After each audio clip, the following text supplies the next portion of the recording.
കൊടകര കുഴൽപ്പണ കേസിൽ തുടരന്വേഷണ റിപ്പോർട്ട് കോടതിയിൽ സമർപ്പിച്ച് പോലീസ്. തിരൂർ സതീശന്റെ മൊഴിയിൽ കഴമ്പുണ്ടെന്നാണ് പോലീസ് റിപ്പോർട്ട്. ഇരിങ്ങാലക്കുട മജിസ്ട്രേറ്റ് കോടതിയിലാണ് പ്രത്യേക അന്വേഷണ സംഘം റിപ്പോർട്ട് സമർപ്പിച്ചത്. ശരത് ഓങ്ങലൂർ തയ്യാറാക്കിയ റിപ്പോർട്ടിലേക്ക്.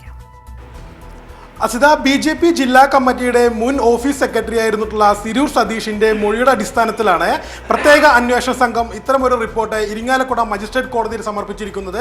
ഇതിൽ പ്രധാനമായിട്ടും പറയുന്ന കാര്യങ്ങൾ തിരൂർ സതീഷ് പറഞ്ഞിട്ടുള്ള കാര്യങ്ങളും തിരൂർ സതീഷിന്റെ രഹസ്യമൊഴിയുള്ള കാര്യങ്ങളും വിശ്വാസയോഗ്യമാണ്, അതിനകത്ത് കഴമ്പുണ്ട് എന്നാണ് പറഞ്ഞിട്ടുള്ളത്.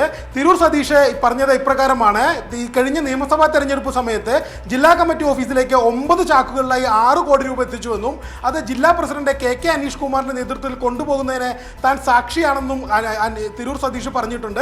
ഇതിനകത്ത് കഴമ്പുണ്ടെന്നാണ് പ്രത്യേക അന്വേഷണ സംഘം ഇരിങ്ങാലക്കുട കോടതിയിൽ റിപ്പോർട്ട് സമർപ്പിച്ചിരിക്കുന്നത്. ആഴ്ചകൾക്ക് മുമ്പ് ഇതിന് സമാനമായ റിപ്പോർട്ട് കേന്ദ്ര ഏജൻസികൾക്കും പ്രത്യേക അന്വേഷണ സംഘം നൽകിയിരുന്നു. കാരണം ഇത് അന്തർ സംസ്ഥാന ബന്ധമുള്ള കേസാണ്. അതുപോലെ തന്നെ രാജ്യത്തിന്റെ സാമ്പത്തികാവസ്ഥയെ തകർക്കുന്ന രീതിയിൽ കള്ളപ്പണ ഇടപാടുമായി ബന്ധപ്പെട്ട കേസാണ്. ഇത് രാജ്യസുരക്ഷയെ ബാധിക്കുന്ന കാര്യമാണ്.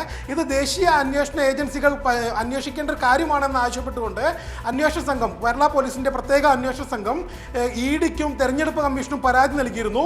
അതിന്റെ തുടർച്ച എന്നോണമാണ് ഇരിങ്ങാലക്കുട കോടതിയിൽ റിപ്പോർട്ട് സമർപ്പിച്ചിരിക്കുന്നത്.